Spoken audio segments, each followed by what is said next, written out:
하나님의 말씀을 같이 교독하도록 하겠습니다. 오늘 말씀은 누가복음 2장 40절에서 52절까지의 말씀이 되겠습니다.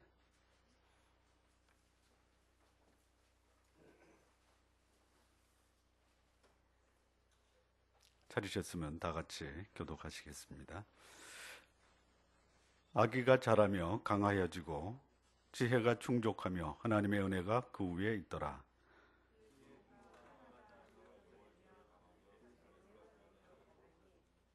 예수께서 12살 될 때에 저희가 이 절기의 전례를 따라 올라갔다가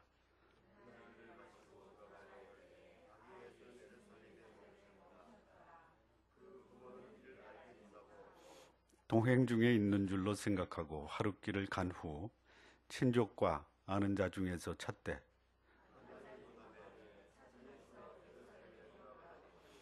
사흘 후에 성전에서 만난즉 그가 선생들 중에 앉으사 저희에게 듣기도 하시며 묻기도 하시니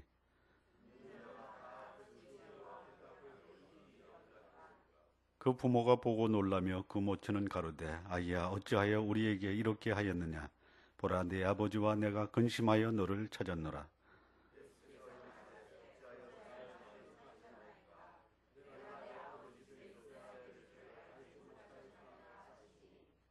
양친이 그 하신 말씀을 깨닫지 못하더라.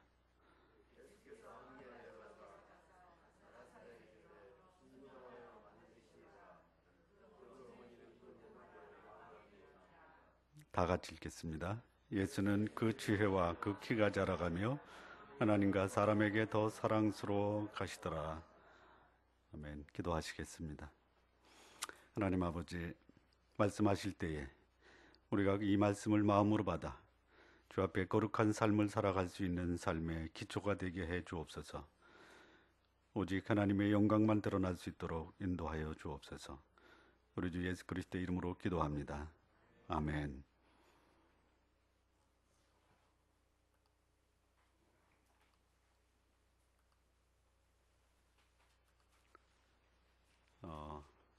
본문은 예수님의 메시아 되심과 하나님 되심을 증거하는 세 번째 이야기입니다. 중국 춘추 전국 시대에 위나라에 방충이라는 사람이 있었습니다. 왕자가 당시에 조나라에게 포로로 잡힙니다. 그래서 이 방충이라는 신하가 위나라를 대신해서 조나라의 이 왕자를 구하러 갑니다. 근데 당시 이 모함, 중상 이게 난무한지라 이 방충이 자기를 모함하는 자들을 방지하기 위해서 그 위나라 왕에게 자신의 입장을 피력합니다. 왕에게 이런 보고를 합니다. 왕이시여, 시장에 사자가 나타났습니다. 믿으시겠나이까? 왕이 믿을 수가 없네.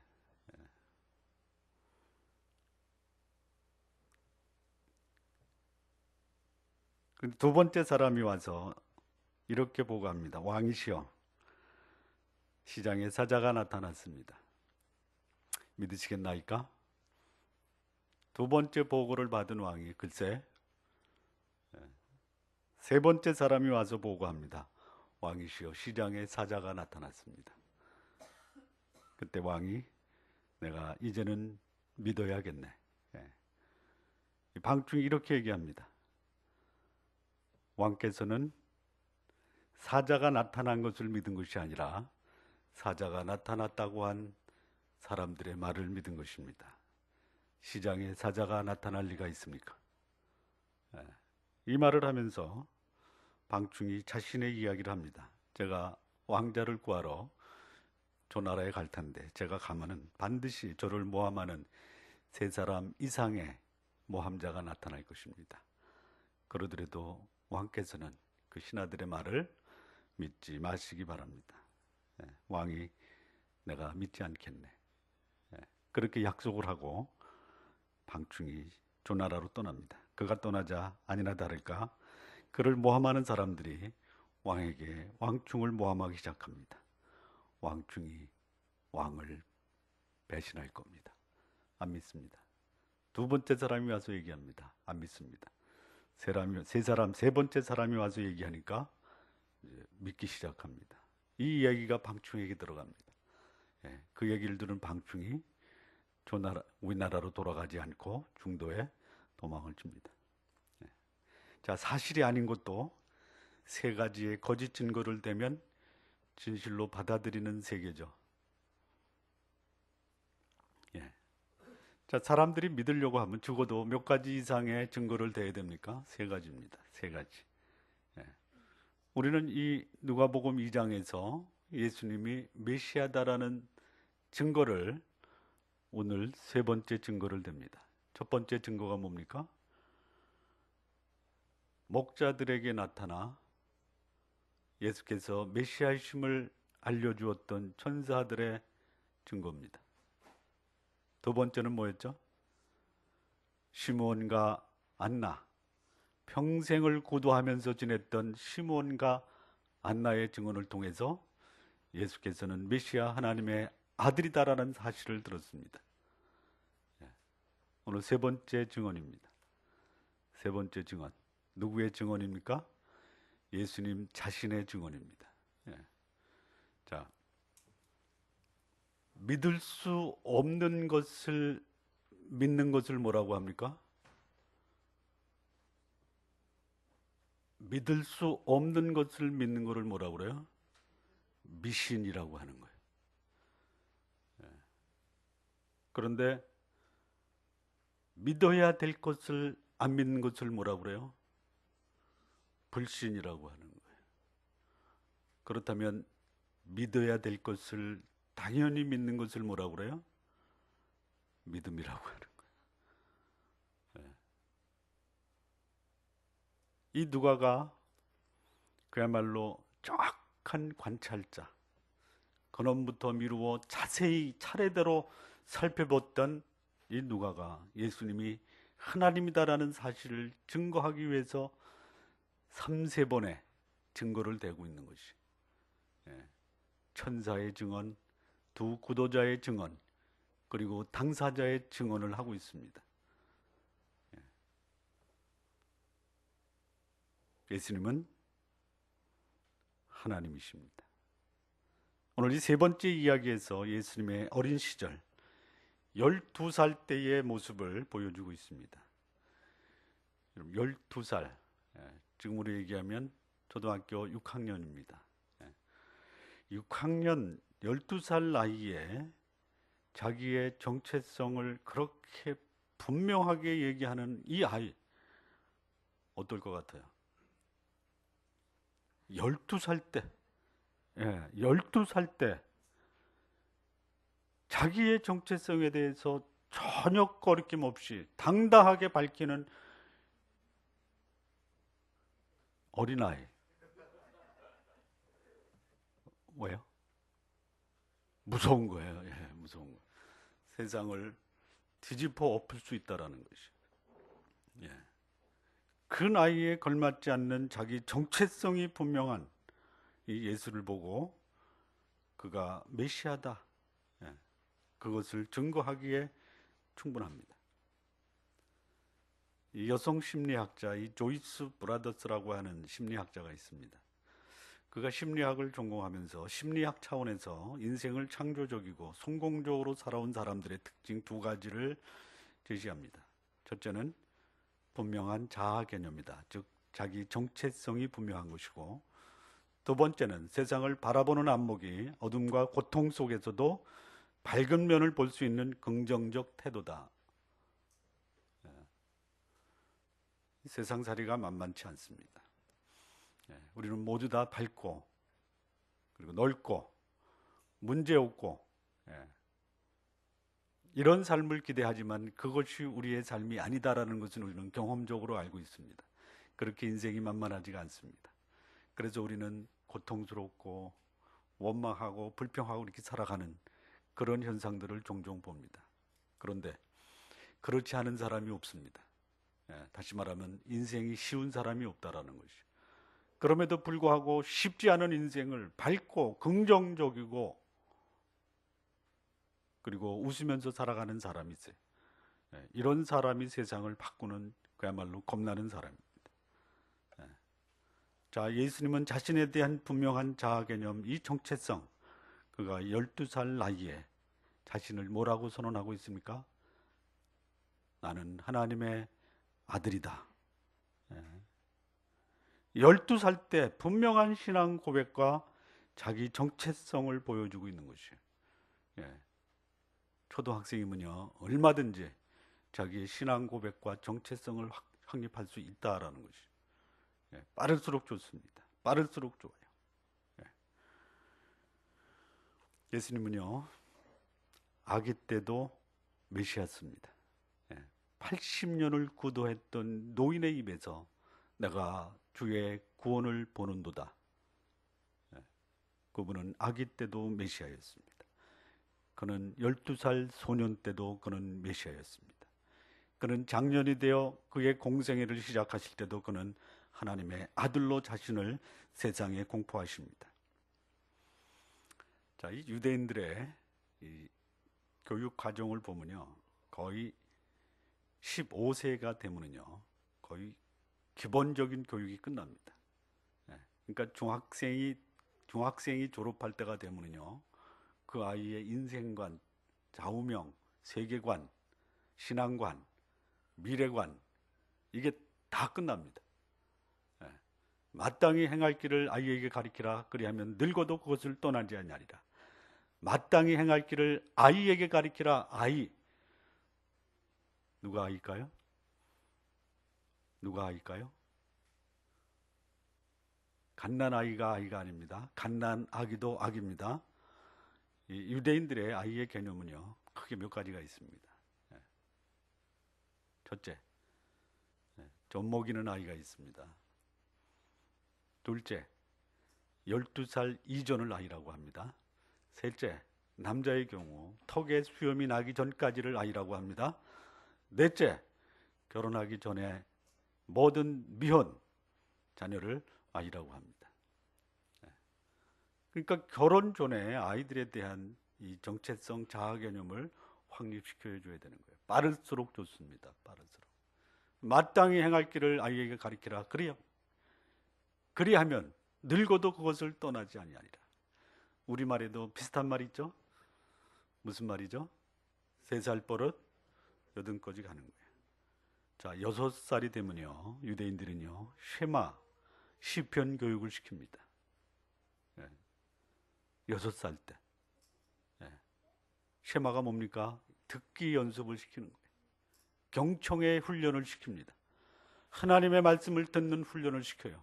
그리고 시편을 가르치기 시작합니다. 시편. 여러분, 시편 읽기 어렵습니다. 어렵다고 가르치지 않는 것이 아니라 어려워도 가르치는 것입니다. 그냥 흡입하는 거예요. 10살이 되면요, 율법의 해석집 미시나라는 교육을 시킵니다. 율법을 해석해 주는 거예요. 13세가 되면요, 토라와 탈무드의 교육이 끝이 납니다. 한번 생각해 보세요.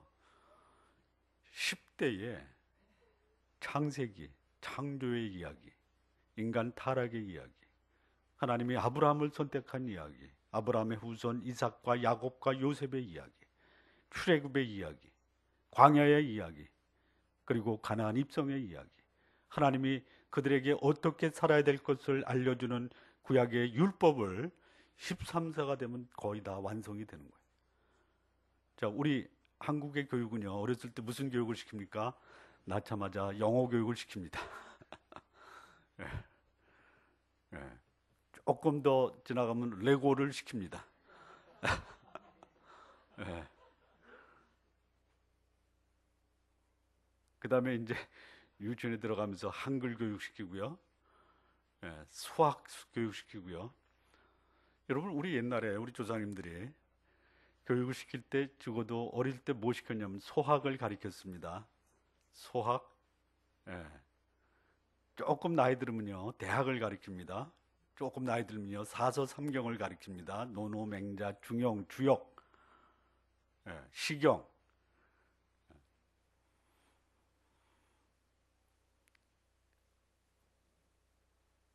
산수 교육 없었어요. 레고 교육 없었어요. 기능적 교육이 없었습니다. 정체성을 확보하는, 정체성을 확립하는 교육을 시켰어요. 지금보다 훨씬 더 인간관계가 풍요로웠습니다. 가정에 분명한 질서가 있었어요. 그리고 인간이 해야 될 마땅한 도리를 알고 있었어요. 어렸을 때부터. 요즘에 어른들이 그렇게 얘기합니다. 요즘 젊은 것들, 어른들 알아보지 못. 왜 그럴까요? 교육에 문제가 있는 겁니다. 마땅히 행할 길을 아이에게 가르쳐야 되는데 마땅히 행할 것을 아이에게 가르치지 못하는 것이. 여러분 수학을 가르치면 어른 알아봅니까? 레고를 가르치면 어른 알아봐요? 영어를 잘하면 아이들, 어른들 알아봐요? 못 알아봐요. 그런데요, 중용을 배우고 대학을 배우고 소학을 배우면 어른 알아봅니다. 중용에 이 세 가지 단어가 있는데요. 중용의 세 가지 단어. 중절, 시중, 능구라는 단어가 있습니다. 처음 들어보시죠? 중용의 세 가지 중요한 단어. 중절, 시중, 능구 이겁니다. 이게 뭐냐? 중절은 뭐냐면요. 어떠한 상황에서도 불평하지 않고 참고 기다리는 것을 뭐라 그래요?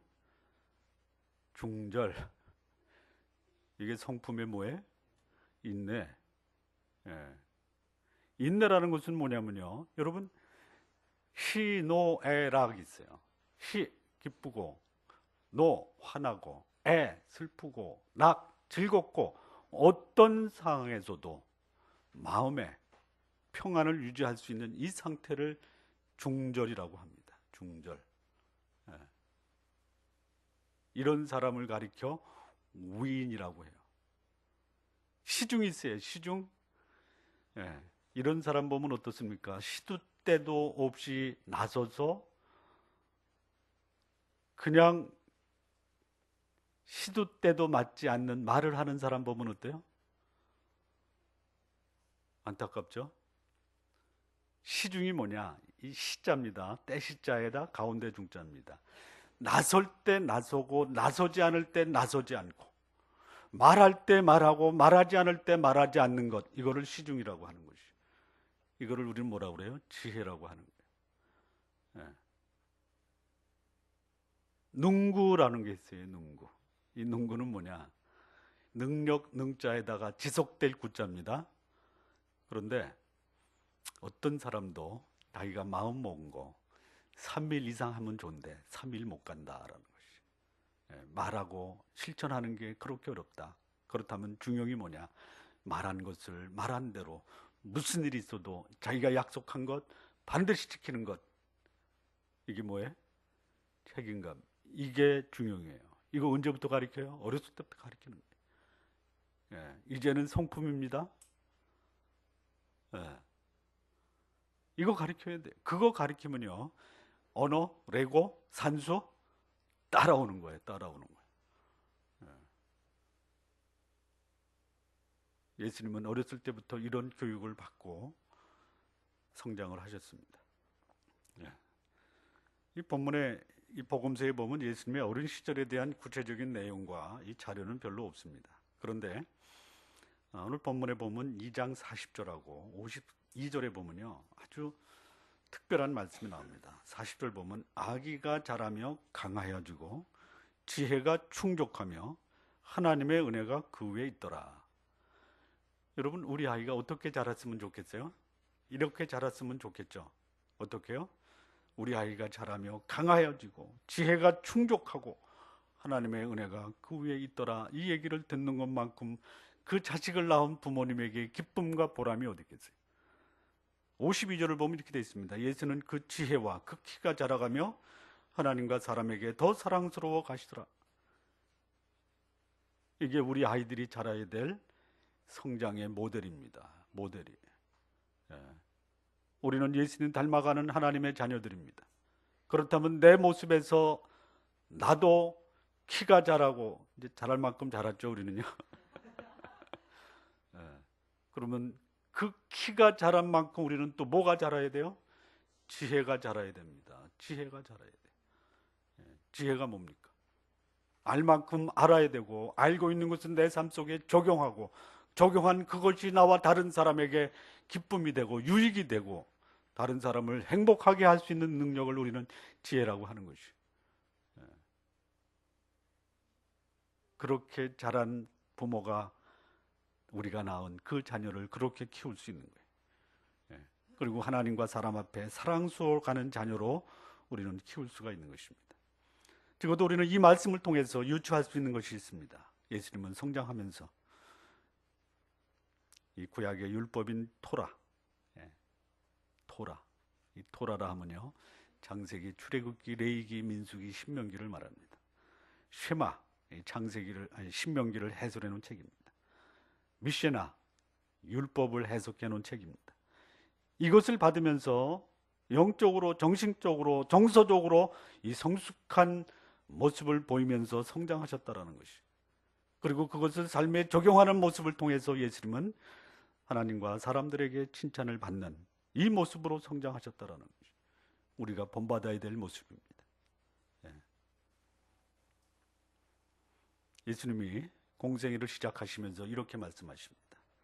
예수께서 가라사대, 요한복음 8장 42절입니다. 예수께서 가라사대, 하나님이 너희 아버지였으면 너희가 나를 사랑하였으려니 이는 내가 아버지께로서 나서 왔음이라. 내가 스스로 온 것이 아니요 아버지께서 나를 보내신 것이니라. 요한복음 전체는 나는 하나님이다 라는 사실을 예수님이 공개적으로 선언하는 말씀입니다. 나는 세상의 빛이다. 나로 말미암고는 아버지께 올 자가 없느니라. 내가 생명의 빛이다. 내가 세상을 창조하였다. 그분은 끊임없이 자신이 하나님이다라는 사실을 공포하고 있습니다. 이것은 예수님이 나이 들어 장성해서 그렇게 자기 정체성을 밝힌 것이 아니라 그분은 갓난 아이로 오셨을 때도 그분은 메시아였습니다. 그분은 메시아로 성장하셨습니다. 그리고 그분은 메시아로 인생을 마감하신 분입니다. 예수님의 이런 자의식 정체성은 이미 어린 시절부터 형성되었고 자신이 하나님의 아들로 세상에 오셨다라는 것, 이 사실을 알고 계셨고 그분은 평생 그렇게 사셨습니다. 예수님은 불행한 역사 속에 오셔서 비참한 최후를 마치신 불운의 사나이가 아닙니다. 그는 하나님이셨습니다. 그는 인간적인 측면에서 보면 비참한 최후와 불행한 인생을 사는 것처럼 그렇게 보였지만 그분은 그렇게 사시기 위해서 이 땅에 오셨습니다. 죄와 사망에 앉아 고통하는 인류를 구원하기 위해 그분은 이 땅에 인간으로 오셨습니다. 그리고 그분은 그 뜻을 이루기 위해서 그분은 비참한 십자가를 감당하신 것입니다. 그분은 그분에 대한 정체성이 분명하셨어요. 예수님이 하나님 되심은 천사의 선포, 두 노인의 증거, 그리고 예수님 자신이 자신에 대해서 하나님의 아들이라고 말씀하신 것을 통해서 분명하게 증거되고 있었다라는 것입니다. 어린 시절부터 그분은 그분의 정체성을 분명히 하셨습니다. 자, 그렇다면 그분을 믿는 이 시대를 살고 있는 오늘 우리들의 그리스도인,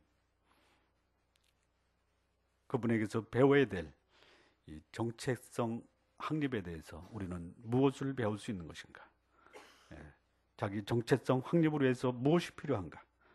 첫 번째요, 지속적이고 정기적인 신앙 교육이 필요합니다.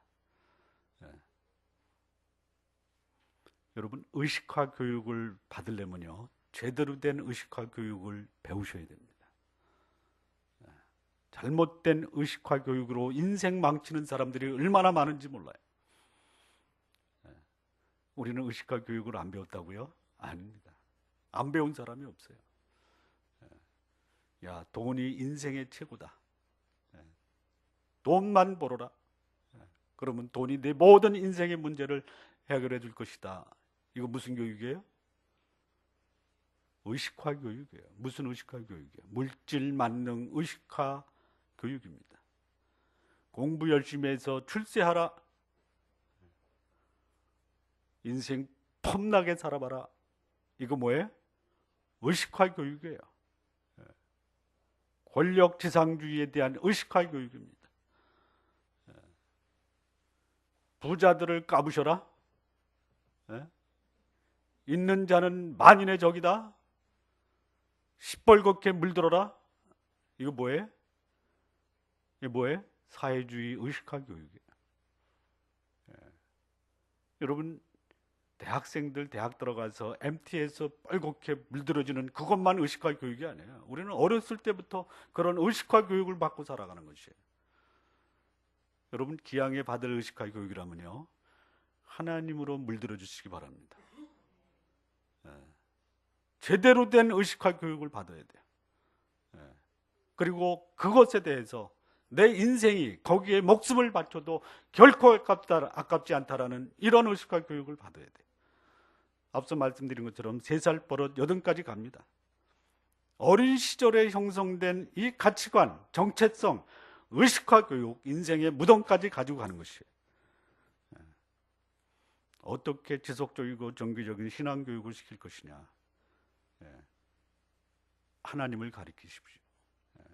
유대인들 어렸을 때부터 그들은 하나님을 가르쳤습니다. 창조 이야기를 가르쳤습니다. 타락 이야기를 가르쳤습니다. 하나님의 구속의 이야기를 가르쳤습니다. 의식화 교육이라고 거절하지 마십시오. 제대로 된 의식화 교육을 받으십시오. 너는 하나님의 자녀다. 자, 너는 하나님의 자녀다. 이런 교육에서 초점은 자녀가 아닙니다. 하나님이 초점입니다.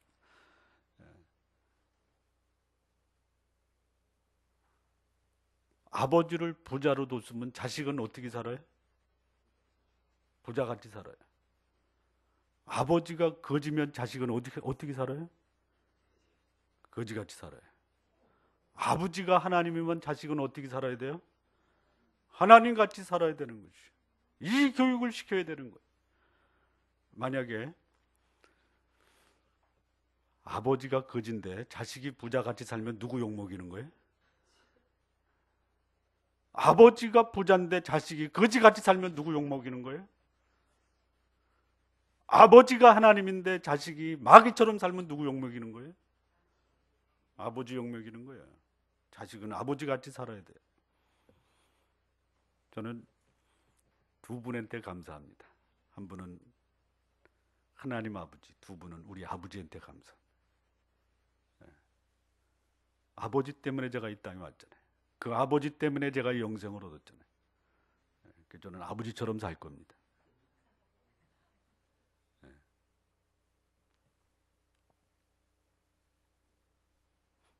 어떻게 교육시켜야 됩니까? 지속적이고 꾸준하게 시켜야 돼요.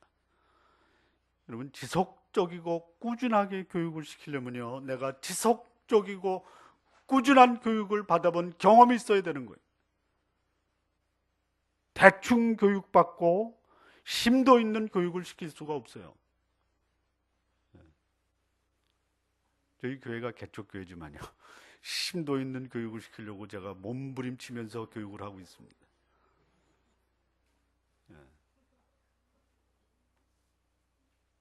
아버지를 제대로 알도록 지속적인 교육을 시켜야 됩니다.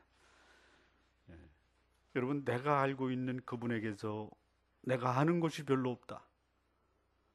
내가 그분에게서 배울 것이 별로 없다. 그러면 교육의 효과는 없는 것이. 알아야 되는 거예요. 알아야 되는 거예요. 내 아버지가 어떤 분이신지를 알지 않고는 내가 그분을 알려줄 수가 없어요. 교육의 목표가 뭡니까? 나를 이 땅에 보내신 그분의 뜻과 그분의 계획을 발견하는 것이에요. 하나님을 닮게 하십시오.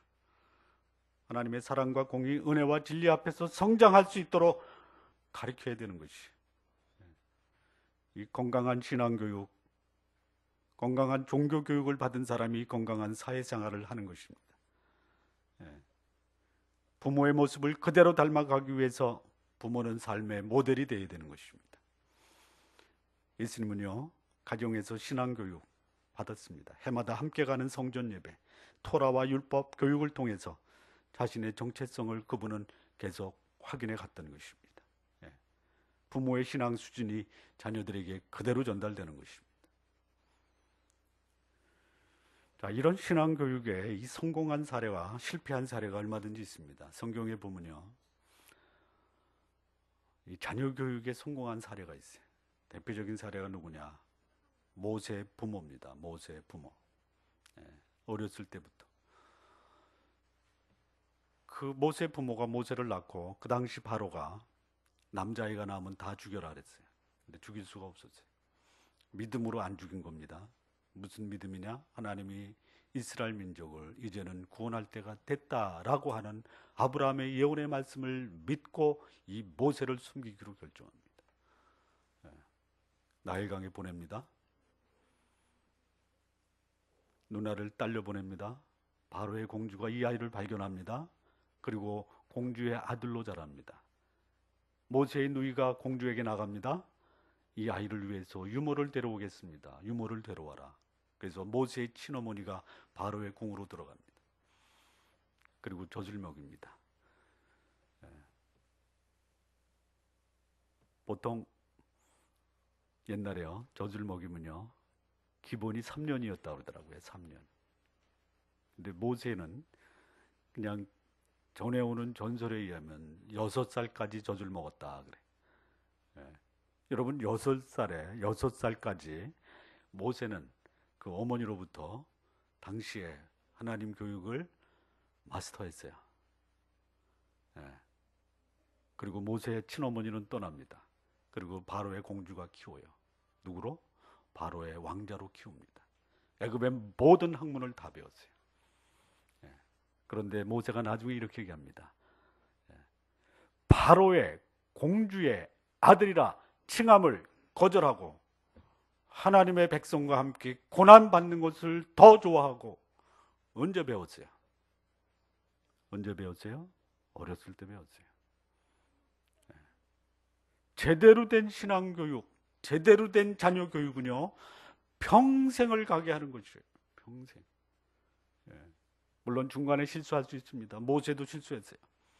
그러나 그에게 박혀진 이 분명한 자기 정체성, 이거는 평생 가는 것이에요. 평생. 애굽의 학문이 자기 민족을 향한 하나님의 뜻을 꺾지 못했다라는 것이. 그리고 그는 이스라엘 민족을 이끌고 애굽을 탈출하는 출애굽의 주인공이 됩니다. 또 성공한 사례가 있습니다. 요셉입니다. 요셉. 그가 10대 12살에서 15살 사이에 그가 애굽의 노예로 팔려갑니다. 노예. 초등학교 내지 중학교 시절에 노예로 팔려갑니다. 그런데요, 애굽에서 그가 살았던 삶은요, 노예 죄수였어요. 죄수. 근데 노예로 살고 죄수로 살면서 그에게 보여지는 특별한 모습 하나가 있습니다. 그게 뭐냐? 여호와께서 요셉과 함께 하시고 여호와께서 요셉을 위하여 여호와께서 요셉과 함께 하시니, 이거였어요. 여러분, 10대 소년이 노예로 팔려가고 죄수 생활을 하면서 그에게 있어 특별한 것이 뭐냐? 그는 하나님의 임재 안에서 거했다라는 것이. 어디서 배웠어요? 어디서 배웠어요? 집에서 배웠어요. 집에서 배웠어요. 자녀들 간섭하지 마십시오. 하나님의 임재 안에서 살 수 있도록 가르쳐야 돼요. 늙어도 떠나지 않는 것입니다. 그래서 그는 노예의 신분, 죄수의 신분을 극복하고 그는 하나님이 함께 하시는 애굽의 총리가 되고 애굽도 살리고 이스라엘 민족도 살리고 세상을 살리는, 세상에 마치 구세주와 방불한 삶을 살 수 있었던 사람이에요. 오랜 세월 힘들고 잊혀진 삶을 살았지만 하나님께서 자신과 함께함을 잊지 않고 마침내 그는 꿈을 이루는 이 신앙 교육의 결과를, 그 진수를 보여주고 있는 사람입니다. 한편 잘못된 신앙 교육의 사례도 성경에는 얼마든지 있습니다. 성경에 실패한 역사를 보면요, 두 가지입니다. 첫째, 지도자가 후계자를 양성을 안 한 것과 부모가 자녀 교육을 제대로 못 시킨 것, 이게 성경의 역사를 어둡게 했던 자녀 교육의 실패입니다. 첫 번째, 엘리 제사장을 아십니까? 엘리 제사장, 아버지가 제사장이었어요. 그런데 이 아들이 하나님의 거룩한 성전을 더럽히고, 이 제사장의 아들이 성전에서 음행을 행하다가 하나님의 징계를 받아 죽임을 당합니다. 대표적인 자녀 교육의 실패자 다윗입니다. 다윗. 집안에서 간음을 합니다. 살인을 합니다. 그랬더니 그 다윗의 범죄가 후손에게 그대로 재현되는 것이죠. 자녀 교육의 실패입니다. 이 다윗이 자녀 교육을 어떻게 시켰냐면요, 형제들 사이에 반역이 일어납니다. 이 반역하는 아이를 불러다가 너 잘못됐다라고 분명하게 가르쳐줘야 되는데요, 다윗은 이렇게 얘기했습니다. 네가 어찌하여 이렇게 하였느냐라고 꾸중한 적이 한 번도 없더라, 이렇게 얘기합니다. 내버려둔 거예요. 내버려둔 거예요. 자녀들을 그냥 방임한 것입니다. 다윗의 잘못 중에 가장 큰 잘못이 뭐냐? 자녀 교육의 실패입니다.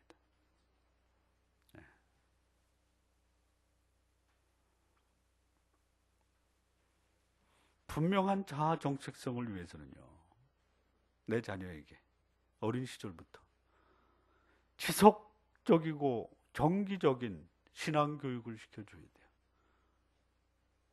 이거 우습게 여기지 마십시오. 나를 강요하지 마십시오. 아니에요. 강요가 아니에요.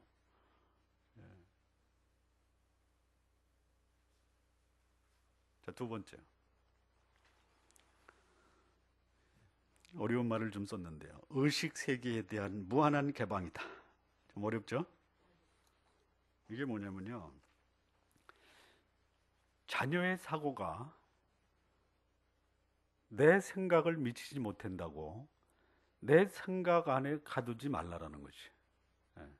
다시 말하면 자녀 사고의 영역을 무제한 쪽으로 열어놔주라는 것이. 부모의 수준으로 끌어올리지 말고, 또 이해 못하고 따라오지 못한다고 자녀의 생각이나 행동을 꾸중하고 비난하고 폄하시키지도 말라라는 것이. 부모가 기대하고 바라는 자녀의 모습이 내 생각이나 내 견해다라고 해서 그것을 주입해서 되는 것이 아닙니다. 오히려 내 생각을 주입하려다가, 내 견해를 주입하려다가 오히려 자녀에게 상처를 주고 잘못된 자의식과 삐뚤어진 정체성을 갖게 할 수도 있어요. 진정한 소년이라는 글을 쓴 이 작가 윌리엄 폴락이라는 사람이 이런 얘기를 했습니다. 8세 이전에 남자아이들의 공감인지 능력이 거의 사장되었다, 이렇게 얘기합니다. 8세. 8세. 초등학교 1, 2학년 되면요, 이 사람을 이해하고 소통하고 눈 맞추고 대화하는 그 능력이 거의 없어진다라는 거죠. 아이들이 부모하고 눈을 안 맞추려고 외면하는 거예요. 대화가 안 된대요. 대화가 안 된대. 누가 그렇게 만들었나요? 누가 그렇게 만드는 거예요? 부모가 그렇게 만든 거예요. 대화 좀 하자. 그러면 부모가 뭐냐? 나 바빠 그래요. 나중에 부모가 자식하고 우리 좀 대화 좀 하자 그러면 자녀들이 뭐라 그러는지 알아요? 나 바빠요. 그것뿐만이 아니에요. 인정받고 싶어하는 이 자녀들의 마음속에 인정은커녕 지적하고 비난하고 정죄하고 그냥 상처를 그냥 막 주는 거예요. 막 주는 거예요. 아이들의 눈높이에 나를 좀 맞추셔야 됩니다. 내 눈높이를 낮춰서 아이들에게 맞추면요, 놀라운 일이 벌어지는 것이에요. 이 아이들이 내 눈높이에 자신의 눈높이를 맞춰준다라는 것이에요. 부모가 기대하는 게 뭐예요? 제발 내 말 좀 들어라 이거 아니에요? 그런데 왜 부모님은 아이들 말 안 들어요? 나는 안 듣고 아이들이 내 말 듣기를 바라는 거예요.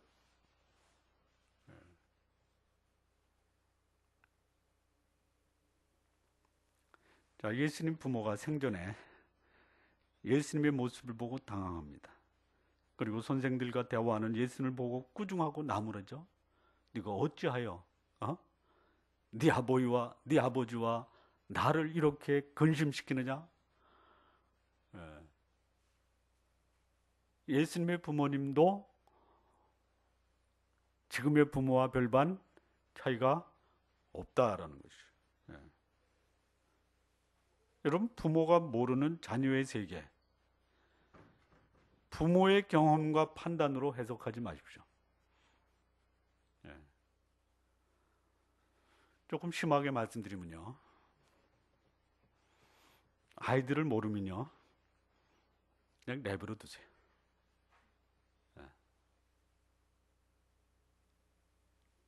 속상해도요. 자식을 지켜보는 게 얼마나 속상한지 아시죠? 자식을 낳아본 사람은 모를 거예요. 자식을 낳아본 사람은 알아요. 그래서 내 수준에 안 미친다고 그냥 비난하고 정죄하고 그냥 꾸중하고 야단치고, 자녀의 세계를 모르면 그냥 내버려 두시는 게 좋습니다. 자신의 패러다임, 고정관념, 선입관으로 자식을 키우다 보면요, 자녀의 미래 그리고 내 자녀를 향한 하나님의 계획과 섭리를 거르칠 수도 있다라는 것이죠.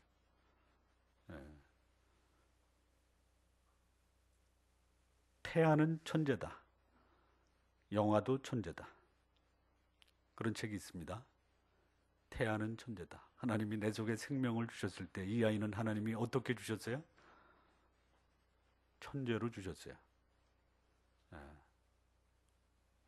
천재로 주셨습니다. 이거 그르치지 마십시오. 그르치지 마십시오. 이 아이의 무한 가능성을 침해하지 마십시오. 하나님의 형상대로 지음받은 인간 하나님이 내 태 속에 주셨어요. 이 아이의 천재성, 잠재력을 부모된 자로서는 이것을 유지하고 발전시킬 책임이 있는 것이죠.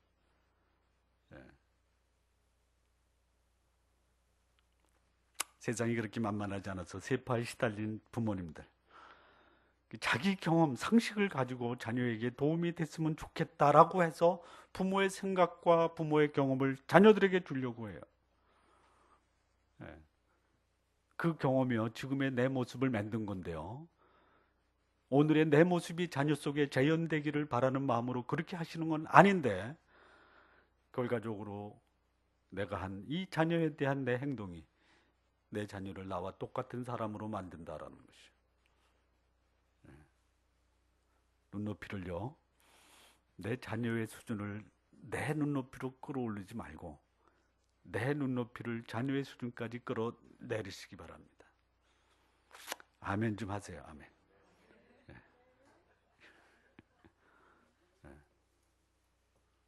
물론 삶의 원칙과 기준, 바람직한 모델을 제시해야 됩니다. 그런데 자녀를 부모의 짜여진 틀에다가 집어넣지 마시기 바랍니다. 여러분도 모르는 사실이 하나 있어요. 여기 어른된 여러분이 얼마나 위대한 가능성을 갖고 세상에 나오셨는지 아시죠? 모르시는 것 같아요. 2억 대 1의 엄청난 경쟁률을 뚫고 세상에 나온 가장 우수한 존재입니다. 그게 다 망가졌죠?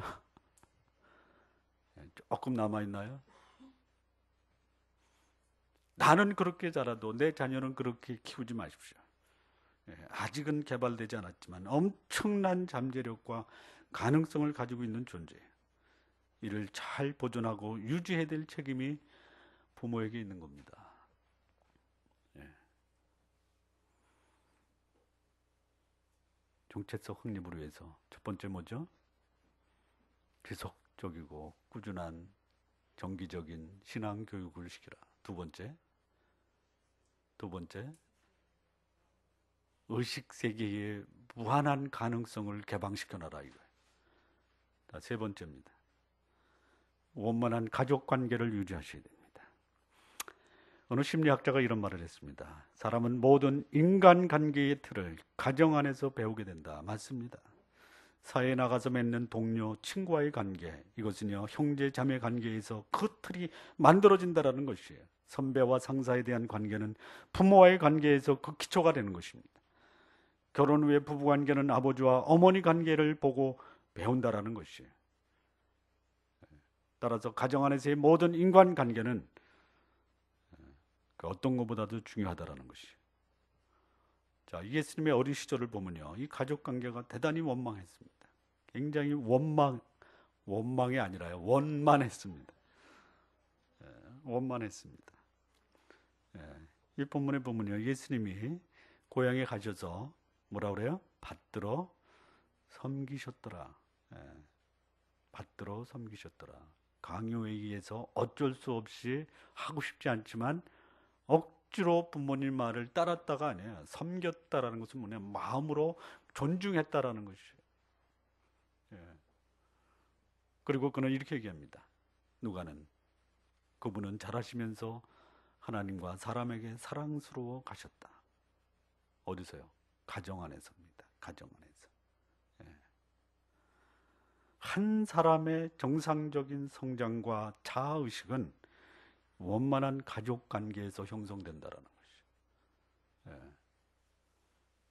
건강한 가족, 행복한 가정에서 자란 아이가 결코 빗나갈 수가 없어요. 오히려 삐뚤어진 세상, 어두운 세상에 빛을 밝히는 빛된 삶을 살아갈 수 있는 그 사람이 어떤 사람이냐? 원만한 가정생활에서 건강하게 자란 자녀가 성장했을 때 세상을 밝히는 것이. 가족관계가 행복하고 원만한 자들, 그들이 역사에 긍정적인 영향을 미칩니다.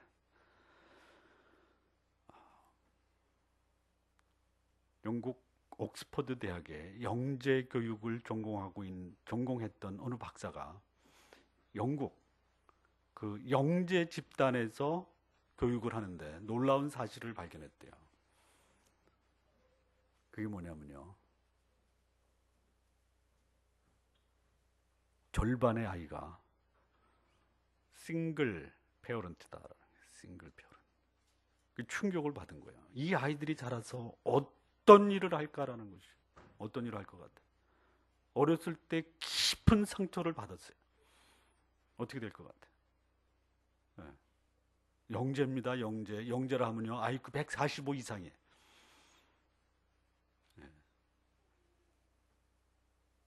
우리가 다 영재인데요.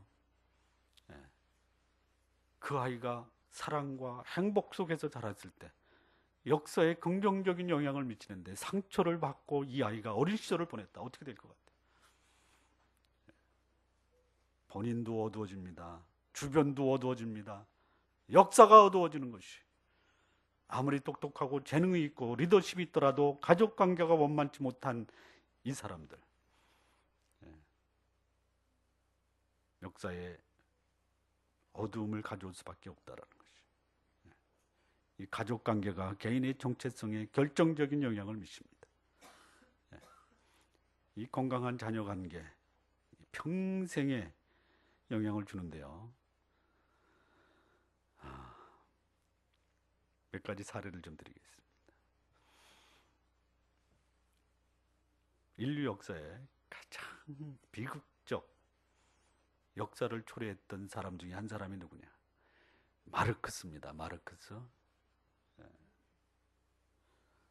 마르크스의 아버지는요, 유대인 랍비였습니다. 유럽에서 유태인들이 숙청될 때 유태교인 또 랍비, 이거는 초용의 대상입니다. 이 마르크스의 아버지가 생존을 위해서 유태교를 포기하고 그리스도교로 개종을 합니다. 명목상으로 개종합니다. 전혀 변하지 않습니다. 그런데 겉으로는 그리스도인 행세를 하는 것이, 이런 아버지의 위선을 마르크스가 어린 시절부터 봅니다. 위선적인 아버지 모습에서 그는 원만한 부자 관계를 유지하지 못합니다. 그 당시 그가 또 한 사람을 만납니다. 누구죠? 엥겔스를 만납니다. 영국에 와서 그는 공산주의, 공상단 선언을 발표하고 그는 공산주의 운동을 시작을 합니다. 그가 역사에 미친 그 불행은 모든 인류가 알고 있는 것이. 또 한 사람을 소개하겠습니다. 20세기 작가 중에서 가장 천재적인 작가가 20세기입니다. 체코의 카프카라고 하는 사람이 있어요. 그 인생이 참으로 침울했습니다. 그리고 그는 정신병으로 비극적인 종말을 고합니다. 그런데 이 카프카 생애에 가장 부정적인 영향을 끼친 사람이 누구였냐? 그의 아버지였습니다. 아버지. 그 아버지도 유태인이었습니다. 권위적이고 위협적이고 비인간적인 자녀 교육으로 인해서 그 천재 소년이 상처를 입은 것이 30대 나이에 요절을 해버립니다.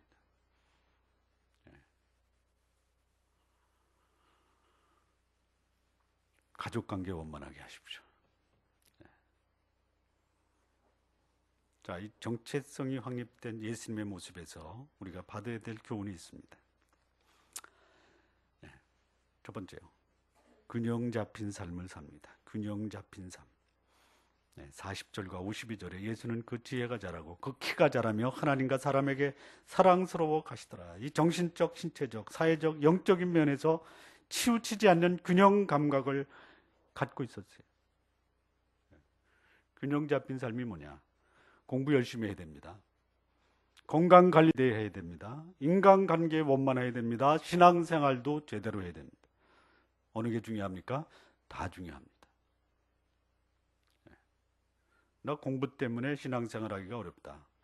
그러면요, 공부는 잘할 수 있어도요, 균형이 깨집니다. 나는 건강을 관리해야 돼. 그래서 공부 안 합니다.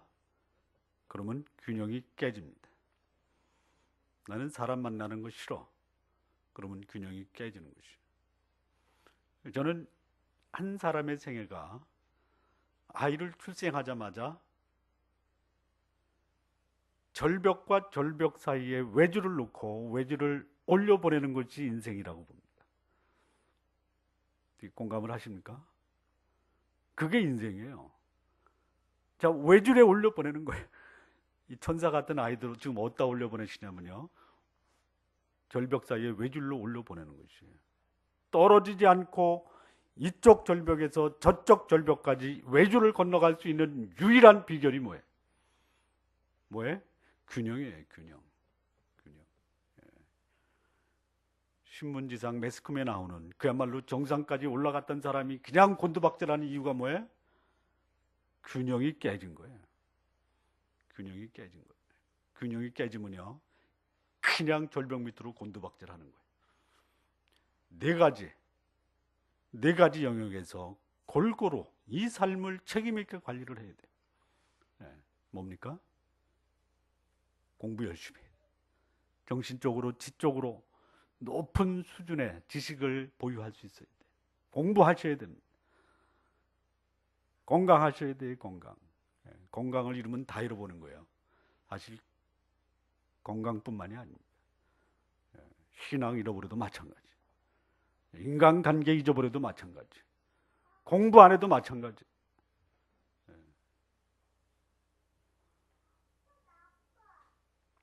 예수님은 이 네 가지 영역에서 정상적이고 균형 있게 성장을 하셨습니다. 이거는 현대 경영학자들도 마찬가지. 기업이 성공하려면 균형 감각을 가져야 된다. 성공하는 사람의 7가지 습관을 쓴 스티븐 코비의 마지막 7번째 습관이 그겁니다. 끊임없이 쇄신하라. 균형 잡힌 삶을 살라라는 것이. 성공하려면요. 균형 감각을 가지셔야 됩니다. 자, 두 번째요. 정체성이 확립된 사람의 두 번째 특징은요. 삶의 우선순위가 분명합니다. 여기 예수님이 49절에 이렇게 말씀하십니다. 예수께서 가라사대 어찌하여 나를 찾으셨나이까? 내가 내 아버지 집에 있어야 할 줄을 알지 못하셨나이까? 우선순위가 분명한 사람은요. 주변 소리에 민감하지 않습니다. 의사결정 앞에서 주저하지 않습니다. 정체성이 분명한 사람, 균형 감각이 있으면서 무엇이 옳고 무엇이 우선적인지를 분명하게 자기의 당당한 입장을 밝힐 수 있어야 되는 것이. 왜냐하면요, 우선순위가 분명하기 때문에 그런 거예요. 예수님의 부모는요, 자기들이 예수님의 우선순위다라고 예수님을 꾸중하는 것이에요. 그랬더니 예수님이 뭐라고 그래요? 아버지의 집, 아버지의 일이 우선순위다라고 답변하는 것이. 내가 아버지의 집에 있어야 될 줄을 알지 못하셨나이까? 부모님 중요합니다. 효도해야 됩니다. 섬겨야 됩니다. 예수님도 부모님을 섬기고 받으셨습니다.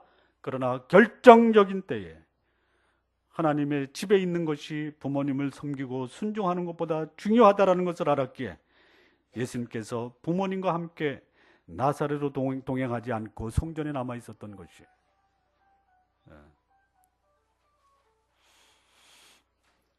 자, 우리 그리스도인들이 가져야 될 우선순위 몇 가지 여러분 참고하시라고 좀 말씀을 드리겠습니다. 첫 번째는요, 하나님과 막힘없는 사랑과 교제의 삶을 사셔야 됩니다.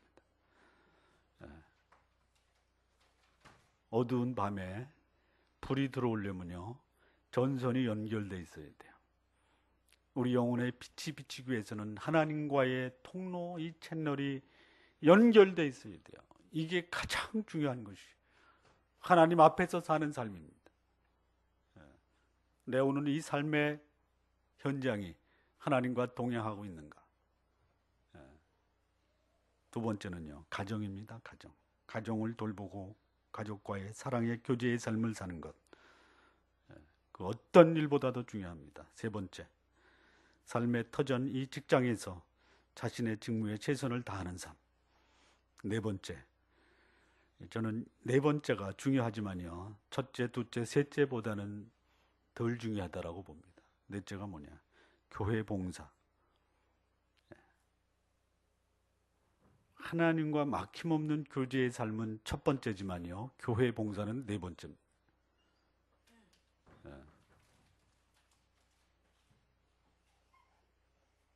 자, 교회 봉사가 뭐냐? 놀아도 이렇게 예배실에서 노는 게 훨씬 좋습니다.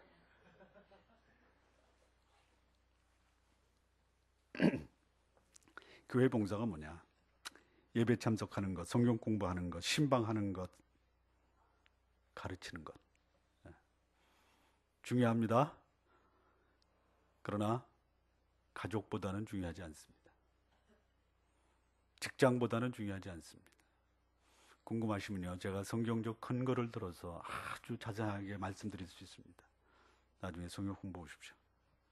다섯 번째, 취미활동, 건강관리, 그리고 교우관계를 개선하는 것. 이게 다섯 번째입니다. 이거 만약에 다른 목사님한테 얘기했다가는 이단이라고 할 수도 있어요. 무엇보다도 교회 예배가 중요하고 성경 공부가 중요하고 신방하고 봉사하는 게 중요하지 가족, 직장이 뭐가 중요해, 이렇게 얘기하는 분이 있는데요. 예를 들어 드리겠습니다.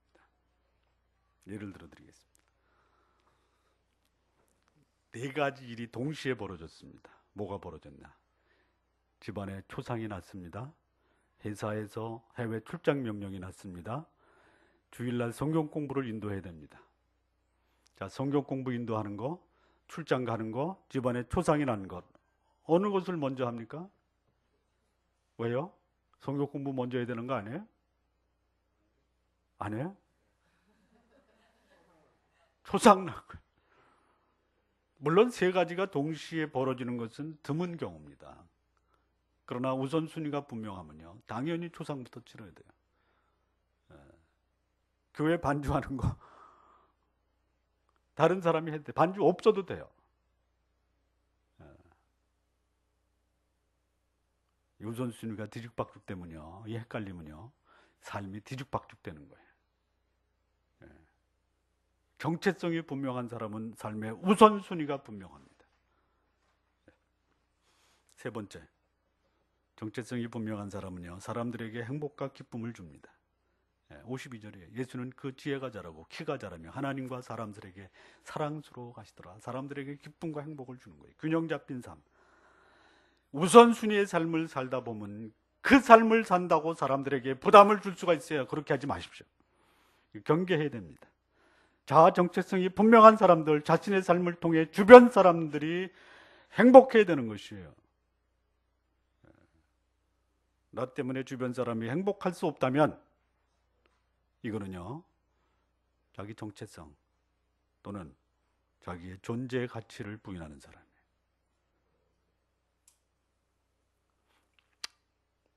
오늘 기왕에 하나님 앞에 예배드리니까요, 가슴에 손을 얹고 하나님 앞에서 다짐 한번 하겠습니다. 나는 나 때문에 내 주변 사람을 행복하게 할 것입니다. 시작.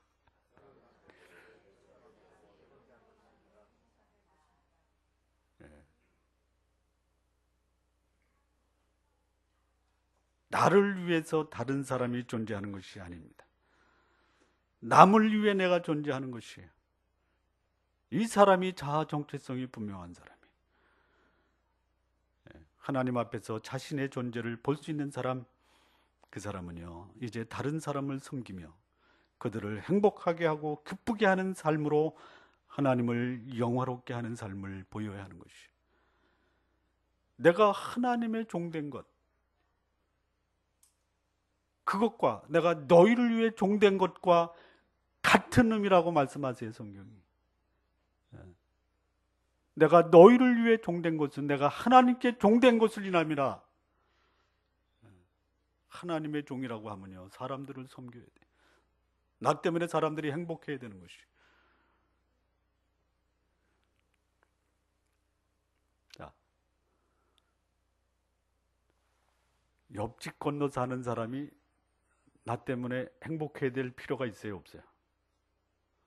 내 아래층, 내 아파트 아래층에 사는 사람이 나 때문에 행복해야 될 이유가 있어요, 없어요?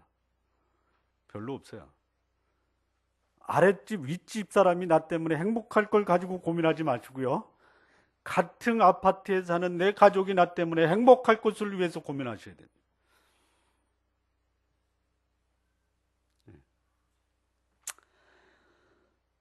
남에게 기쁨과 행복을 주는 삶, 이 사람이 세상을 지배해야 됩니다.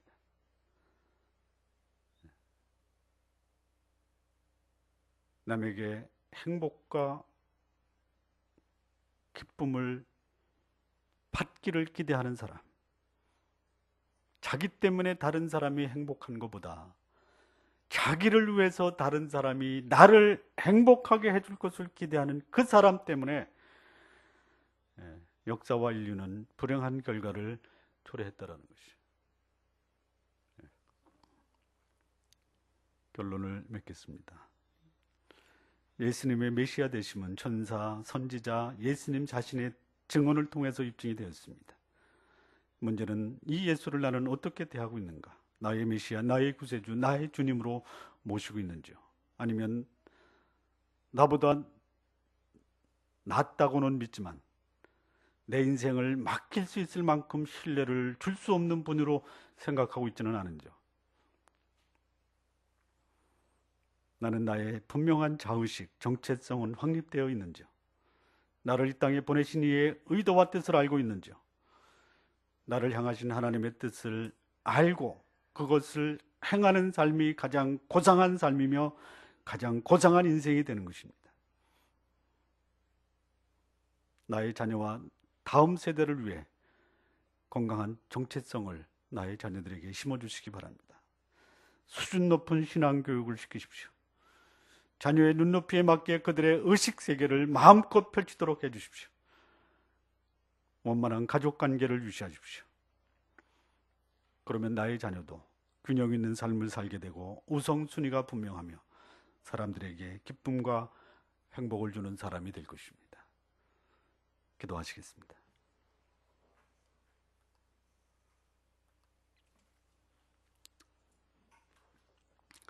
하나님 아버지, 우리 주 예수 그리스도의 어린 시절의 모습이 오늘 우리의 모습을 돌아보게 하고 성찰하게 하고 하나님 앞에서 우리의 삶을 돌아보게 하는 귀한 말씀인 것을 감사합니다.